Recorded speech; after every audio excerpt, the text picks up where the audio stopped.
Can I ask Bimal or Jagdish to introduce our guest speaker, Ms. Archana Chandra, and to read out the citation, please?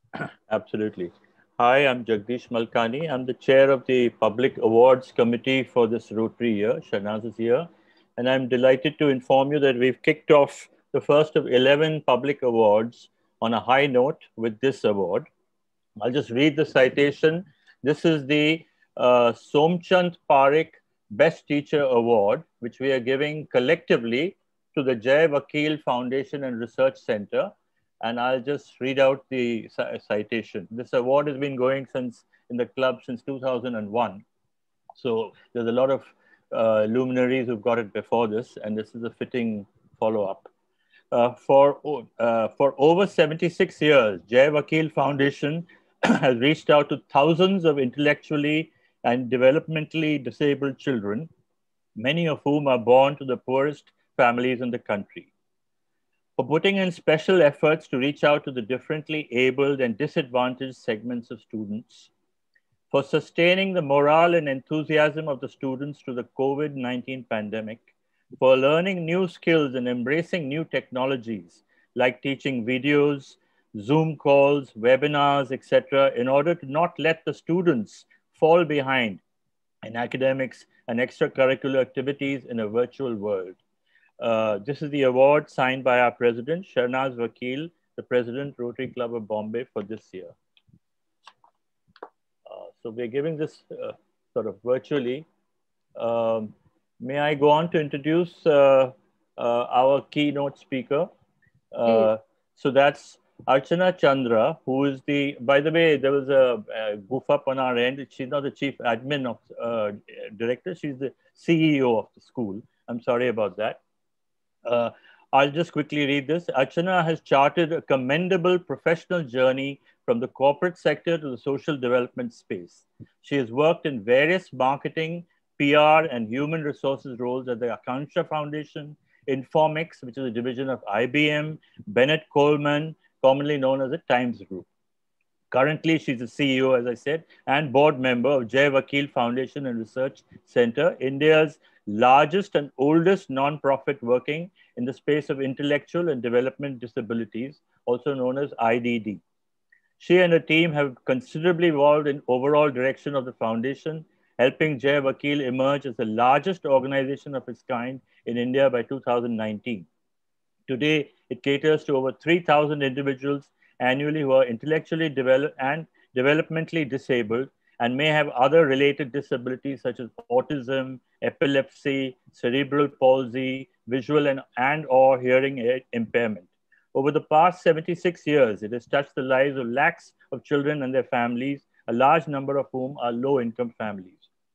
The foundation's aim is to strive for the inclusion of the intellectually disabled by maximizing their potential. They provide holistic, need-based medical and therapeutic intervention to children and adults with IDD through services that can be divided into three broad categories: healthcare, education, and skill development. Through Project Disha, a partnership with the Department of Social Justice and Special Assistance, Government of Maharashtra, and the Commissionerate of PWD Maharashtra and Jai Vakeel Foundation, their goal is to build and disseminate a standardized curriculum to schools for children with IDD and provide training for the implementation of the curriculum across Maharashtra. So far, 36 districts of Maharashtra, 352 special aided and unaided schools, over 13,000 children will be impacted. Archana serves as the trustee of the Society for Rehabilitation of Crippled Children, SRCC, which in collaboration with Narayan Health has built one of the largest pediatric hospitals in the country. Many of us use it. As a member of the advisory board of Anamrita, which is part of the ISKCON Food Relief Foundation, she helps govern one of the largest NGOs in the country. It serves midday meals to under-resourced children. Additionally, she serves as the advisory board of Antarang Foundation, which works to build self-reliance and in at-risk youth. Some three fun facts. One is, of course, she's the spouse of Amit Chandra, who's a great friend of the club, a great philanthropist and corporate chieftain in his own right. And also, I just found out that Dr. Neelam Goyal, who's a Rotarian and wife of our dear Rotarian Anil Goyal, has been working as an honorary director there at Jai Vakeel for many, many years. And I believe even Manjeet Kripalani has volunteered at the Jai Vakeel Foundation. So welcome, Archana, and we are delighted to have you. And by the way, with this, we also give a check of 40,000 rupees to the school, which hopefully will be a little tiny contribution towards that. So all yours, Archana.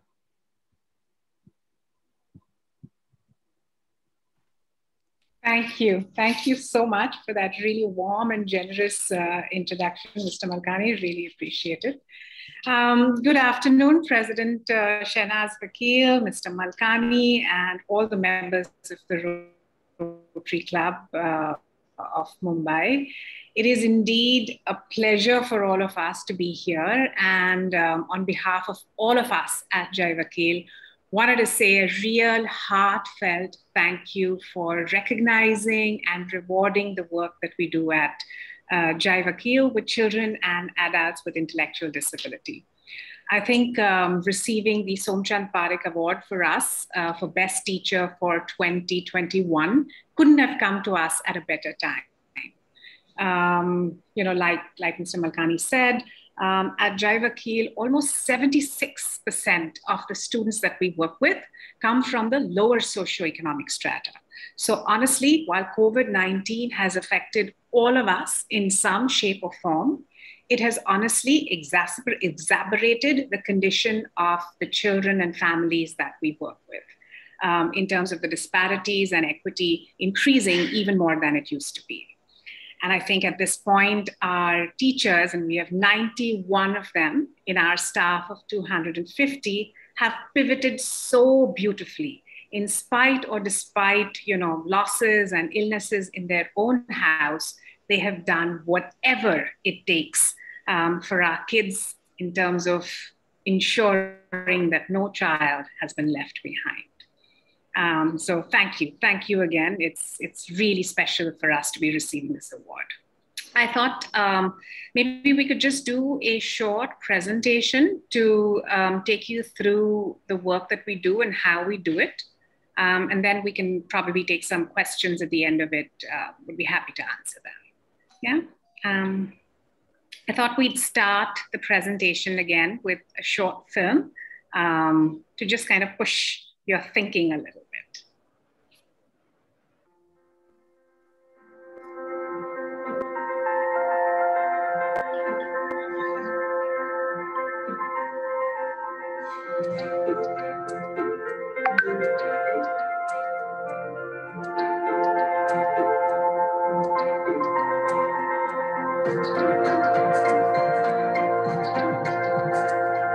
With 100 being a normal IQ and 70 being children with intellectual disability, children who have IQs of 30 and below usually have severe to profound intellectual disability.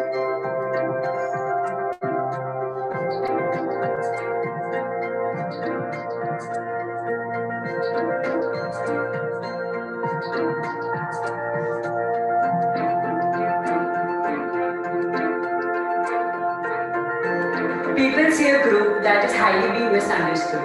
लोग हमारे बच्चों को दया की नज़र से देखते हैं. लोग ऐसे बच्चों को एक्सेप्ट नहीं करते हैं और उनके पास जाने के लिए झिझकते हैं. People see my sister as a nuisance and they want us to leave from the society. Unable होने की वजह से ऐसे बच्चों से लोग बहुत डरते हैं. लोग मेरे बेटे को देखते हैं तो उनको समझ में नहीं आता है. सिर्फ उनको ये बात समझ में आता है कि ये पागल है, नहीं कुछ नहीं. लोग उनके बच्चों को इनके साथ मिक्सअप नहीं करना चाहते हैं. ये बच्चे सभी के ऊपर बोझ है.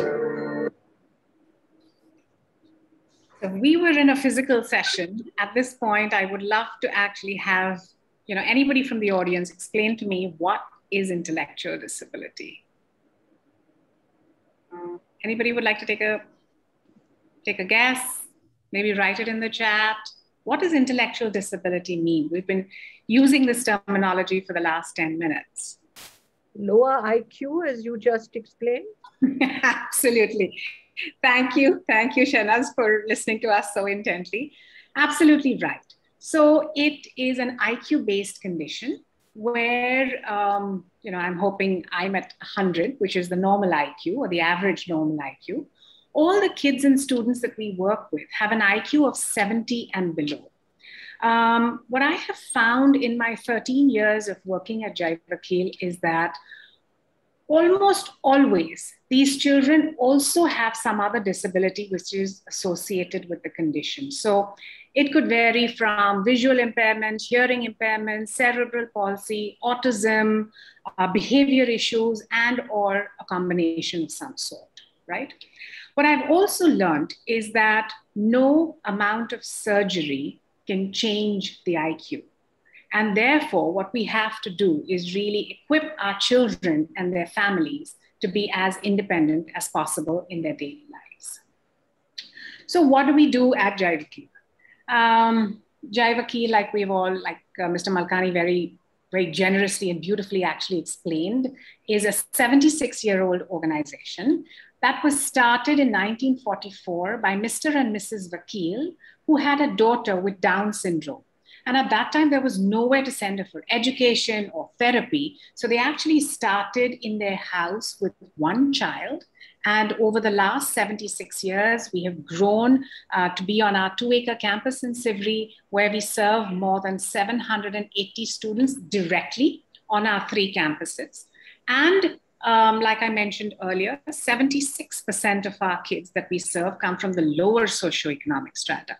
So actually that's really hard, because I think having intellectual disability in itself is really hard. I think within the entire spectrum of disabilities, this one is the most invisible, right? Because when, if I had to tell you that I work with a visually challenged, all of us get a visual of a child with dark glasses and a white cane. If we say hearing impaired, again, there's a visual that a person gets of a hearing aid. But we have found almost always that when we say we work with the intellectually challenged, there's pretty much a blank, that we draw on the other side in terms of whom we're speaking to. So this makes the work that we do at Jai Vakeel not only urgent, but really, really important. When we look at data, there was a study that was done by Kalgotra et al. On IDD in India. And according to them, 85% of the total population had mild intellectual disability, whereas severe and profound made up only 5%. When we look at the same data across our students at Jai Vakeel, there's a very, very different picture. The kids that have borderline and mild intellectual disability is only to the tune of 21.8%, whereas 46% against 5% of our kids are severely and profoundly challenged. In fact, this is one of the USPs of Jai Vakeel, because over 76 years, we've never said no to any child for admission because their IQ is too low, or because they're, are not filling any minimum requirements, or are unable to avail of financially any of the services we provide. What is our goal at Jai Vakeel? The goal for our children is inclusion. And how do we do this? By maximizing their potential.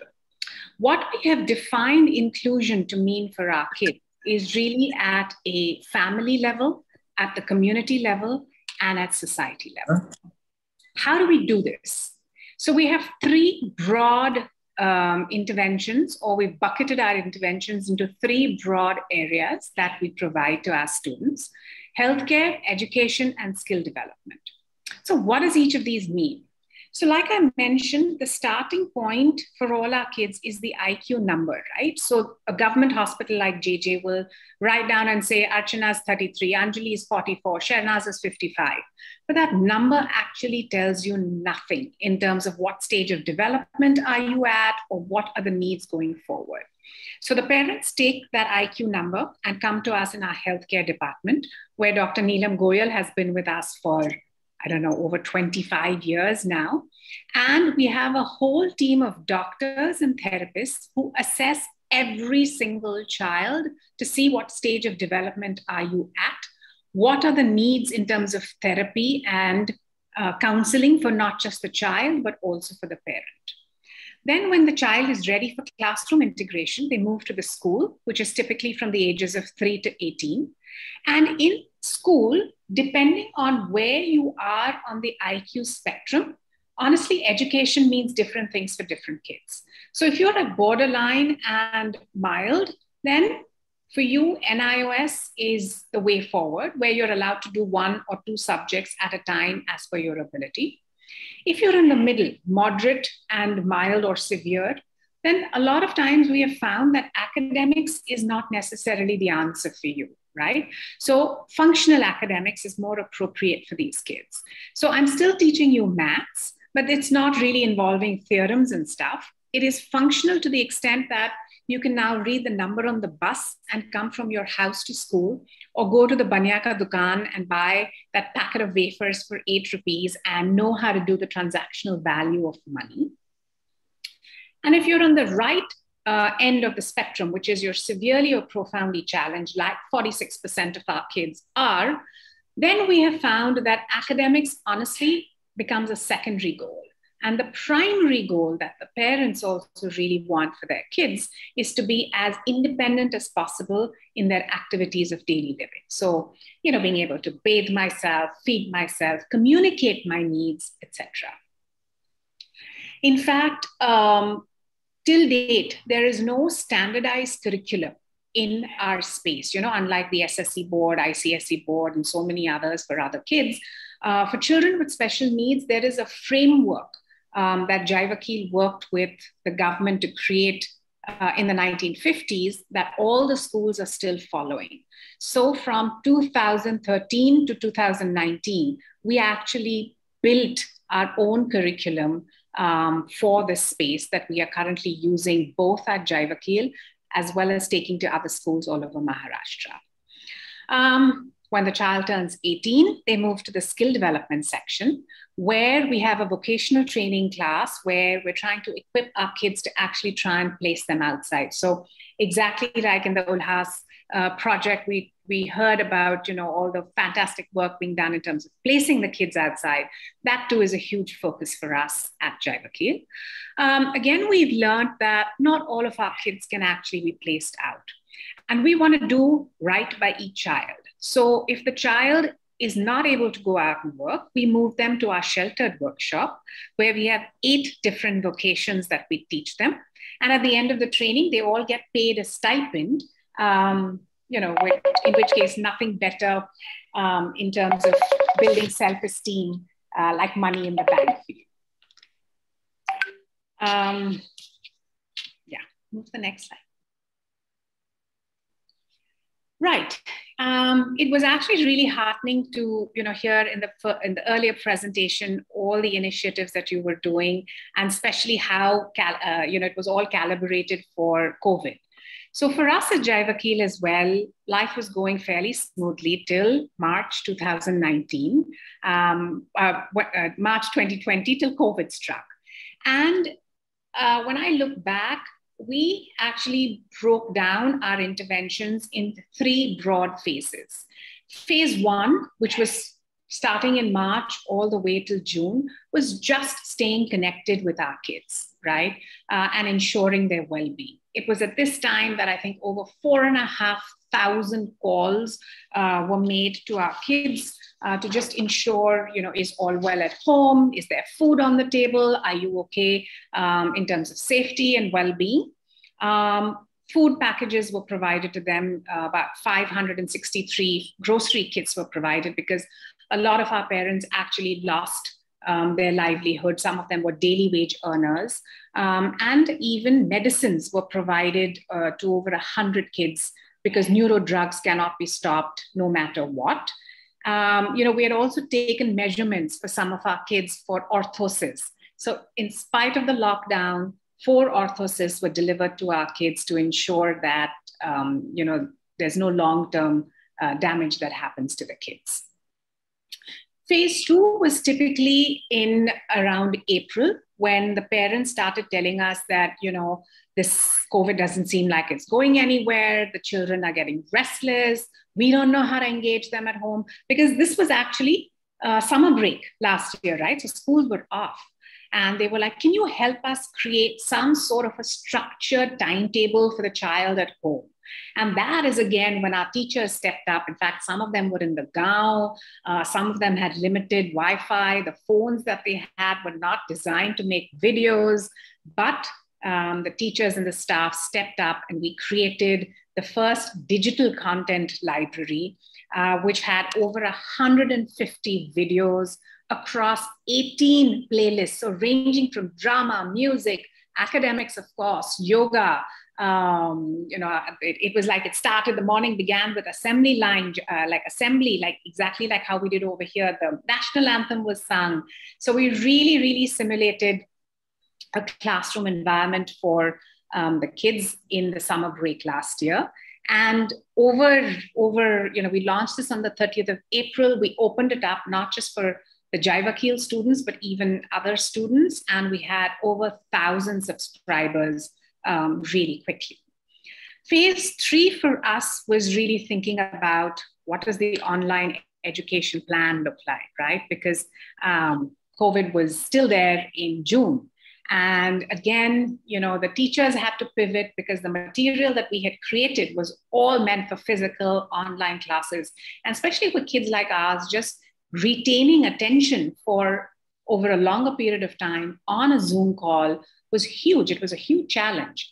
Of course, we had, challenges in terms of technology, in terms of access to smartphones, data recharge, all of those. And we solved them by giving over 100 smartphones to our kids. 115 of our teachers got dongles because, again, they needed that unrestricted Wi-Fi to be able to actually do the classes. Tablets were given to the teachers, as well as trainings. So again, I think it was easier relatively to get the hardware in place. But again, doing those trainings where how do you start a Zoom call? How do you create a waiting room? How do you actually conduct a class online? Those trainings we have to do not just for our students and their parents, but even for our teachers. And they just took to technology so beautifully. In fact, I would love to show you a little film on a classroom session. Here the kids are learning how to make, learning colors and shapes, and how the teacher has pivoted the entire classroom to make it so much fun through learning.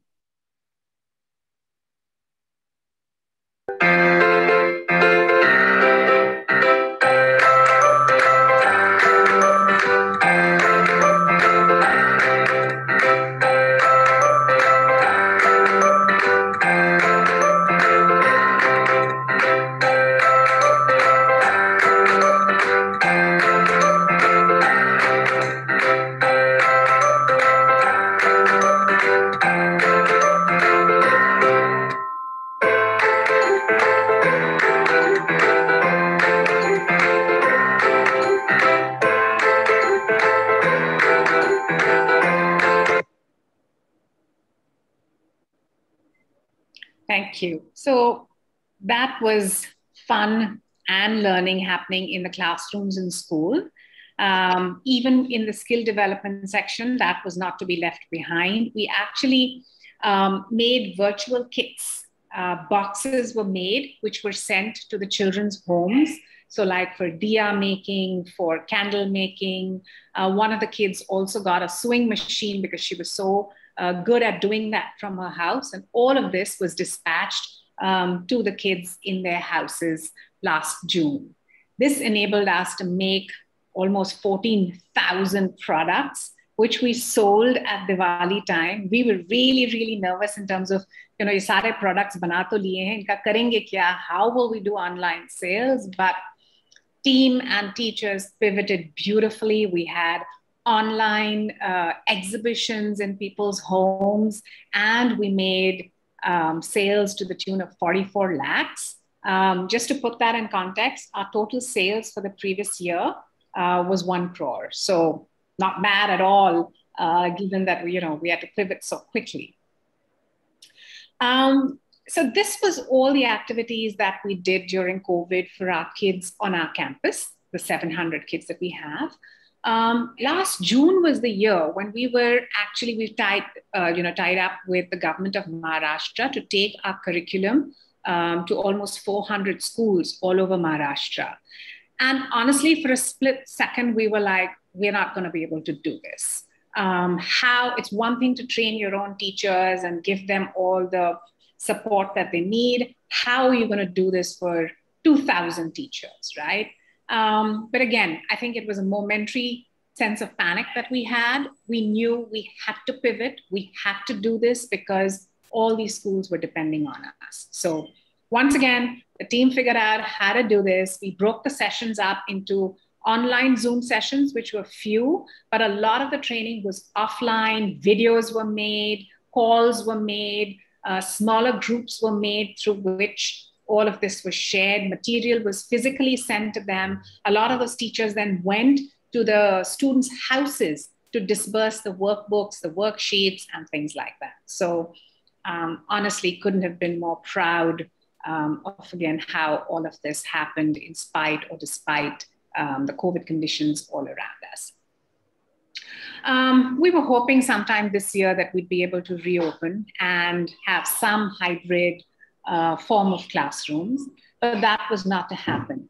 But when we were thinking about that, we realized that a lot of our parents and students were even struggling to navigate receiving a vaccination, right? So the parents were unable to navigate the COVID app. Some of them who took their children to the place for vaccination, the children absolutely refused to take the vaccination, had meltdowns. So it was really hard. And that's when we decided to tie up with Just Look Hospital and did a vaccination drive on our campus, where not just the child, but the entire family, as well as for our staff, we vaccinated nearly 1,000 people. It was at this time that, some of our kids come from Balasha and other orphanages. Their staff was also struggling to get these vaccinations. So we got all of them together and vaccinated nearly 1,000 people. When the kids and their families were coming to campus, we saw that a lot of the kids, the orthoses that they had a year ago, they had outgrown. They were unable to use them or they'd become tight, etc. So we then organized a orthosis camp to reassess and reevaluate all our children on campus.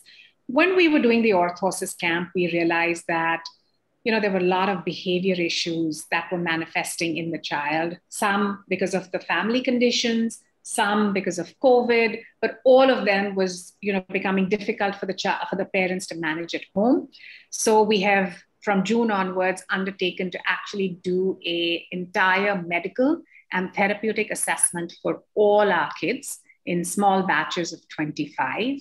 Dr. Neelam Goyal is here, so she'll be able to add to the fact that there has been regression. There have been issues like weight gain for so many of our children. The dependency on drugs has increased. And therefore, we really need to step up and do more in the coming months ahead.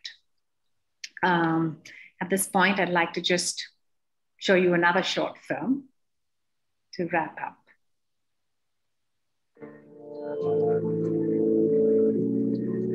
I see her smile, which brightens our heart. ये बच्चे हिम्मत नहीं हारते। मैं देखती हूँ कि ईश्वरी को आजू-बाजू के लोगों में रहना बहुत अच्छा लगता है। I see in my sister it's someone who has an unconditional love. मैं देखती हूँ कि मुझे मेरे तीनों बच्चों में कोई फर्क नहीं है, तीनों बच्चे मेरे एक समान हैं। जब मैं मेरे बेटे के आंखों में देखती हूँ तो उसके आंखों में बहुत सारे एक्सप्रेशंस हैं, फीलिंग्स हैं। हर एक बच्चे में अलग-अलग एबिलिटी होती है। अगर समाज के प्रवाह में उनको रहना है, उनके आगे बढ़ाना है, तो हमको उनको अपना ही दर्जा देना पड़ेगा। ये मैं As part of having a low IQ, many of these children have behavior issues, they respond to situations differently, and some of them may even look different. If you do come across a child with severe intellectual disability and his behavior is not appropriate for his age, do remember it's because of his intellectual quotient. However, he has every right to be loved, included, and accepted in our society, just like you and me.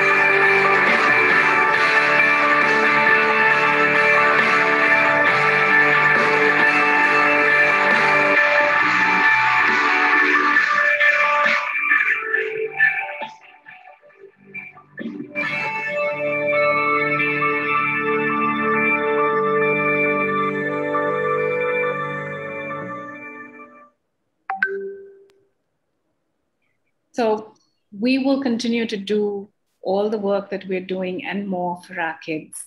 But honestly, I think it is platforms like this where we are able to talk about this group of people that we work with and share, the unconditional love and joy that they give us is the only way that we will be able to ensure a future for them where they are included and belong, just like you and me. Thank you so much. Happy to take any questions. Thank you, Archana. That was amazing, the kind of work you do. One question I had was, you said that 85% of our population is mildly with mild IQ issues. 85? It's out to, sorry, Shena, so it's 2% of our total population has intellectual disability, as per the data from NIPID. Of that 2%, 85% have mild. Yeah. And is it something to do with nutrition? There are various factors. It ranges from genetics. So Down syndrome is, where you have that additional chromosome. So like that, there are various genetic factors at play. Consanguineous marriages adds, a few complications to this. A lot of times it is also the health of the mother before, in terms of, taking the folic acid, the gap between two pregnancies, her own condition in terms of malnutrition. And a lot of cases we found where when the child is actually being born, if there is no neonatal facility for oxygen at the time of birth, then that lack of oxygen, even for a few seconds, can affect the brain adversely, which then, the child has issues for the rest of their life. Okay. So there are various factors at play. Okay, thank you. Mudit, you have a question? Yes, I'm ready. Congratulations, Archana ji. You honor us by accepting this award. You and Namita A+. So my question is, I just went through your product list and they're fantastic. If you can have a greater outreach for them, many of us would buy that rather than other products that we see in the shops. The challenge for you to probably is to get them at the various outlets. And just a suggestion, like, there are some companies who purchase the CSR products, like L'Oreal purchases their various CSR products from a company called Teddy Exports in the South. If you can tie with corporates for the CSR products or for the CSR activities for purchasing your products, that would give you volumes and maybe even more work. Thank you. We would so love that. Please tell me whom we can connect with to make this happen. We consciously have priced our products relatively low. It doesn't even cover the actual, admin cost that goes into making the product. And the whole idea is to actually use our products to showcase the abilities of our kids, right? So when you see a candle that has been made by a child with intellectual disability, which looks fantastic because we're not going to compromise on the quality, that's one huge way for us to spread awareness about the cause. So just would love if, we can get supported through giving our products as gifts for Diwali, for birthdays, anything. And we always put a really strong but powerful message that goes with a gift. So it's not just a candle, but it's about providing this child with a stipend. Thank you.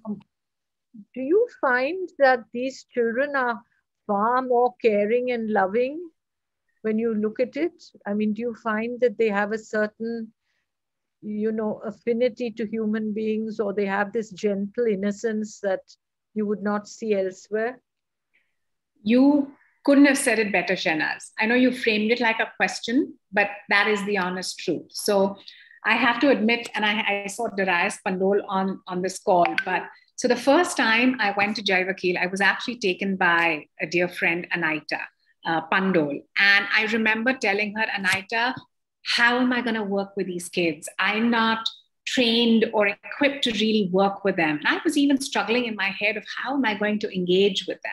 And, she took me to the campus. I walked through the classrooms. and the unconditional, pure love and happiness that you see is unparalleled, that you honestly may not even get from your own children. Right? There's just pure joy, pure positive energy, and so much delight at seeing you, so much pride in sharing with you every little accomplishment that they, reach or arrive at, that my heart got engaged. And that's how I stayed. Because of the way we are wired, when we worked in the corporate world, I went back and I said, what does data look like, right? And that's when I found out that data says 2% or 1 in 50 people have intellectual disability. And that really shook me, because I said, if the numbers are so high, I couldn't remember the last time I had met or seen somebody in any of the public spaces. We go to the malls, the theaters, the restaurants, even family weddings. You don't see these people, right? So that's how, with my head and my heart engaged, I stayed for 13 years. So absolutely right, Chen. Thank you, Archana. Keep doing what you do. It's just wonderful. Now, can I ask Akshay if there are no more questions? President, I just want to say one thing to Archana before Akshay takes over. President, Shahnaz, Akshay, yes. Just 1 minute. Please, go ahead. Yeah, Archana, I think you're doing great work, and members of our club may not know this, but you and Amit have funded the largest global grant of Rotary Club of Bombay, 100 teacher training schools in Thane via the Rotary Foundation. I'm grateful for your philanthropy, and I would like to take it up personally or through my Rotary Club of Bombay. The following 3 things: Annadan, Vastradan, and Shikshadan, what my late mother told me, and she's particularly very fond of you, Archana and Amit, and thank you for all the great work which you do. I will touch base with you soon. Thank you very much, Archana. Thank you. Thank you. It's been a wonderful afternoon to actually be amongst so many friends. So thank you for that. Thank you. Thank you. Ms. Chandra, what can I say? Giving a vote of thanks is normally an easy job, but to give it to someone and to people who've really contributed so much to society, I'm at a loss for words. Thank you so much for all the wonderful work that you and the entire team at Jai Vakeel has been doing. And thank you for the wonderful presentation you've taken us through today. I think a picture speaks 1,000 words. And when I saw the smiles on all the faces of those children in your presentation, I could just feel the impact that you've made on their lives. So thank you very much. As a token of appreciation for the afternoon spent with us, we will plant 10 fruit-bearing trees at the Nilmati Dandwal Gram Panchayat, Maharashtra. The said certificate along with the citation shall be sent to you shortly.